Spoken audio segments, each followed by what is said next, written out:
देखिए, बंगाल में पहली बार बीजेपी पूरी तरह से बहुमत में आई है और अब सरकार बनाने जा रही है। हमारे साथ एमएलसी जीवन कुमार हैं, जो बैगनीपुर जिला, जीवन जी बैगनीपुर आप देख रहे थे ना? मेदिनीपुर है, पश्चिमी मेदिनीपुर। हम मेदिनीपुर देख रहे थे, पश्चिमी मेदिनीपुर आप देख रहे थे। और कहीं न कहीं अभी आप बंगाल में हैं तो अब आएंगे तो बातचीत तो होगी ही, लेकिन क्या लग रहा है जो ऐतिहासिक जीत हुई है भाजपा का, उसमें क्या लग रहा है, जो इसके पीछे की वजह क्या है? मतलब लोगों में वजह साफ है जी। वजह साफ है। यहाँ की जनता उब चुकी थी, भ्रष्टाचार से कटमनी सब उब चुकी थी। यहाँ की जनता को ये लगने लगा था कि अब जो ममता बनर्जी काम कर रही है वो अपने खानदान के लिए काम कर रही है, अपने वो अभिषेक बनर्जी के लिए काम कर रही है, अपने परिवार के लिए काम कर रही है, वो जनता के लिए काम नहीं कर रही है। और इसके चलते जनता ने एक मन बना लिया था कि हमको जो है वोट करना है, बीजेपी को वोट करना है, नरेंद्र मोदी जी के मिशन को हमको आगे बढ़ाना है। हमारे देश के जो प्रधानमंत्री हैं और उनका हमारे देश के गृह मंत्री हैं, उन लोगों ने जो विजन बनाने का प्रयास किया देश में, उस विजन को आगे बढ़ाने का इन लोगों ने संकल्प ले लिया। तो कहीं ना कहीं एक बात हम कह सकते हैं कि पूरे देश में जो एक माहौल बना है, बीजेपी का जो माहौल बना है, तो एक डेवलपमेंट का माहौल बना है। हर तरह से डेवलपमेंट की बात की जा रही, चाहे यूथ की बात हो, चाहे ओल्ड एज की बात हो, चाहे आप किसी भी पर्सन की बात करें, महिला की बात करें, तो चारों तरफ आप देखिए हाल ही में क्या हुआ कि महिलाओं का बिल गिराने में टीएमसी ने अपना अग्रणी भूमिका निभाई। जो सदन में पेश हुआ पार्लियामेंट में, तो ये टीएमसी के यहाँ जो नेता थे, यहाँ पे महिला थी, लेकिन महिला होकर भी महिला बिल को गिराने में अग्रणी भूमिका निभाई। तो इन सब बातों से कहीं ना कहीं रोष था। और ये सबसे बड़ी बात अब हमें कह दें तो भ्रष्टाचार की बात हम करें तो सबसे ऊपर इनका भ्रष्टाचार था। ये किसी भी कीमत पर यहाँ की जनता भ्रष्टाचार पसंद नहीं करना चाहती थी, और इसलिए हमने देखा कि पूरा मेदिनीपुर में एक माहौल बना हुआ था। हम तो देखे कि पूरा मेदिनीपुर में एक माहौल था, और ऐसा माहौल था कि जैसे जनता जो है किसी भी कीमत पर ममता को हटाने का संकल्प ले रही थी और हटाना चाहती थी। अच्छा, पश्चिमी मेदिनीपुर में खासकर उसमें सनातनियों का, खासकर हम ये बोल सकते हैं कि जो सनातन को मानने वाले लोग हैं, खासकर जो हिंदू लोग हैं, उन लोगों का ज्यादा रुझान था। और भी लोग हमको वोट कर रहे थे, उन लोगों का ज्यादा रुझान था। मुस्लिम और मुस्लिम में हम ना थे बराबर, लेकिन उनके तरफ से भी हमारे तरफ सपोर्ट था। मतलब ये हम समझना चाह रहे हैं जीवन जी, पश्चिमी मेदिनीपुर में आप 16 सीट है ना वहाँ पे विधानसभा की? टोटल मेदिनीपुर में 15 सीट है, वहाँ 15 सीट है। हाँ, उसमें देखिए घाटाल है 7 सीट है, और बाकी और सीटें हैं वहाँ पे। नहीं तो कितनी सीटें मतलब डिवाइड हुआ था? अगर हम लोग की बात करें तो उसमें टोटल 14 सीट हम लोग, मतलब 14 सीट पे हम लोगों ने अच्छी बढ़त हासिल की। एक सीट हम लोग का लूज कर गया वहाँ पे। अच्छा, उससे दिक्कत नहीं है, हम लोग क्लीन स्वीप की वहाँ पे। अच्छा, ये बताइए जीवन जी ये बताइए, क्या बंगाल की जनता घुसपैठी से या रोहिंग्या जिनकी चर्चा होती थी उससे परेशान थी, या फिर जो एसआईआर आप लोगों ने करवाया वो एक जीत का माध्यम बना? क्योंकि विपक्ष के लोगों का कहना है जो एसआईआर को बीजेपी ने लॉन्ग टर्म के लिए यूज किया है। आप कैसे देखते हैं, क्या बंगाल की जनता कहीं न कहीं जूझ रही थी?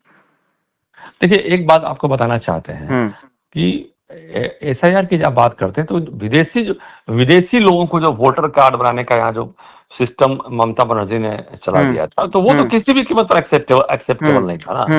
यहाँ फॉरेनर लोग वोटर हमारे क्यों बनेंगे भाई? भाई हमारे यहाँ आ रहे हैं, घूम रहे हैं, आइए घूमिए, जाइए, खाइए पीजिए और अपना देश जाइए। ये क्या मतलब है कि बांग्लादेश से आइएगा और हमारे यहाँ पहुंच जाइएगा यहाँ पर और हमारे यहाँ वोटर कार्ड बना लीजिएगा? ये क्या मतलब है? कहीं एक मुद्दा बन चुका था, कहीं से भी हमारे देश में एक्सेप्टेबल नहीं है। हाँ, हम कहीं से भी उसको एक्सेप्ट नहीं कर सकते। वहाँ की आप वहाँ पर घूमे होंगे, क्या लग रहा था लोगों में कहीं न कहीं इस बातों को लेकर के मन में क्रोध था, जो भाई बाहर के लोग आकर के डिस्टर्ब कर रहे हैं उनको, ऐसा कहने की बात? बिल्कुल यहाँ के लोग इससे त्रस्त थे। बंगाल के लोग नहीं चाहते थे कि बांग्लादेश के लोग आके यहाँ पर हमारे यहाँ शासन करें, हमारे लोग हमारे यहाँ शासन करें। बांग्लादेश से लोग आकर यहाँ पर कहीं न कहीं इंक्रोचमेंट कर रहे थे, अतिक्रमण कर रहे थे, शहरों को घेराबंदी कर रहे थे, अपना वोटर कार्ड फर्जी तरीके से बनवा रहे थे और हमारे संसाधनों पर अपना अधिकार जमा रहे थे। तो ये कहीं से भी तुष्टीकरण की नीति जो है जो ममता बनर्जी का था, वो कहीं से भी एक्सेप्टेबल नहीं था बंगाल की जनता को। और बंगाल की जनता ने दिखा दिया कि हम आपके साथ नहीं है, हम आपके साथ नहीं हैं, और निश्चित रूप से हम जो है भाजपा के साथ हैं, और भाजपा ने जो किया उसको हम सैल्यूट करते हैं।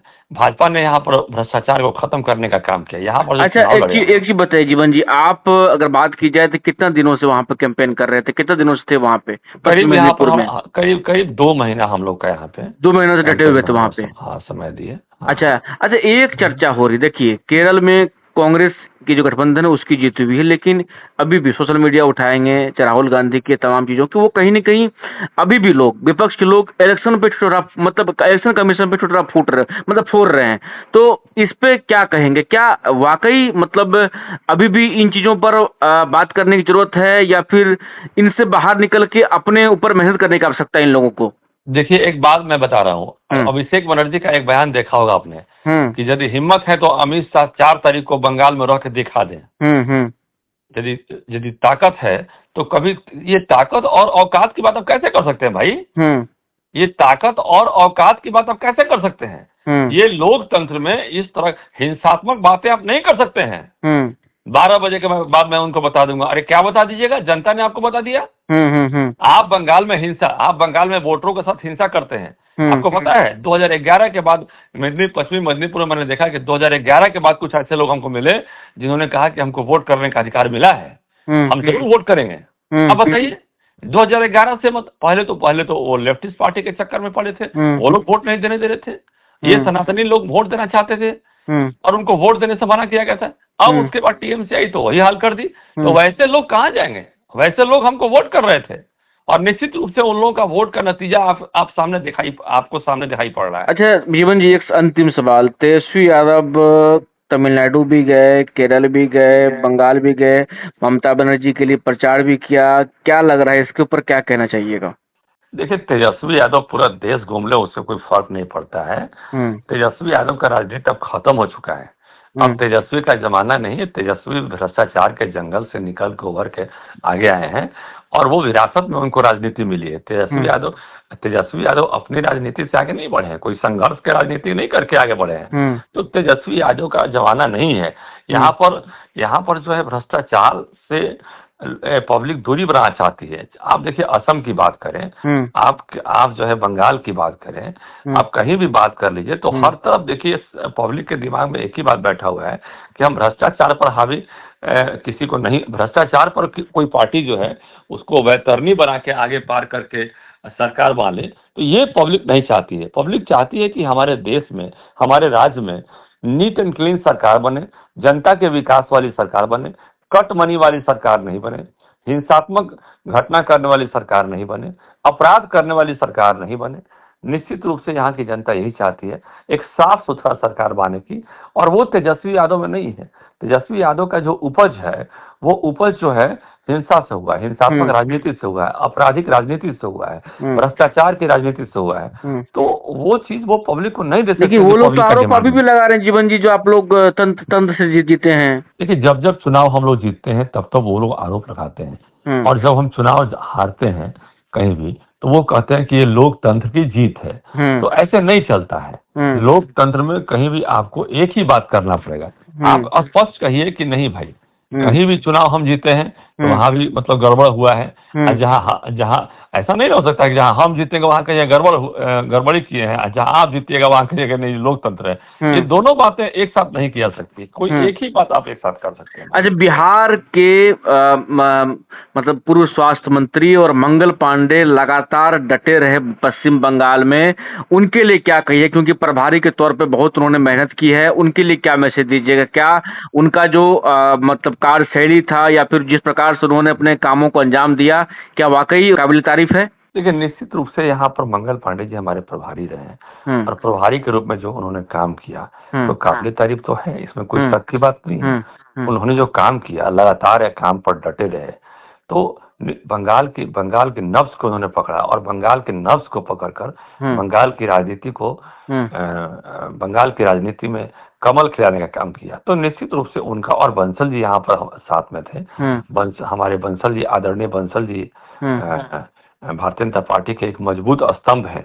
तो दोनों ने मिलकर यहाँ पर जो लंबी राजनीति का जो खेल खेला है, तो निश्चित रूप से भाजपा को मजबूत करने का काम किया है। हम काबिल तारीफ कहें कि इन लोगों ने मिलकर बंगाल को बदलने का काम किया है और देश के आदरणीय हमारे प्रधानमंत्री के नेतृत्व में, देश के परम यशस्वी प्रधानमंत्री श्री नरेंद्र मोदी के नेतृत्व में, देश के हमारे गृह मंत्री हमारे गृह मंत्री के नेतृत्व में, अमित शाह जी के नेतृत्व में, हम उनके उनके मार्गदर्शन में जो हमारे आदरणीय मंगल पांडे जी ने काम किया है, तो काबिल तारीफ है। हम चुनाव जीत चुके हैं और मैंडेट हमको मिला है, तो निश्चित रूप से हमारे टीम की जीत है। चलिए, तो हमारे साथ जीवन कुमार जी थे, जो एमएलसी हैं बिहार विधान परिषद में और बंगाल में डटे हुए थे, पश्चिमी मेदिनीपुर में लगातार जो है सक्रिय थे और इनसे बातचीत कर रहे थे। अभी बंगाल में हैं और इनसे बातचीत कर रहे थे, तमाम चीज़ों को जान रहे थे। बहुत बहुत धन्यवाद जीवन जी बातचीत करने के लिए। धन्यवाद।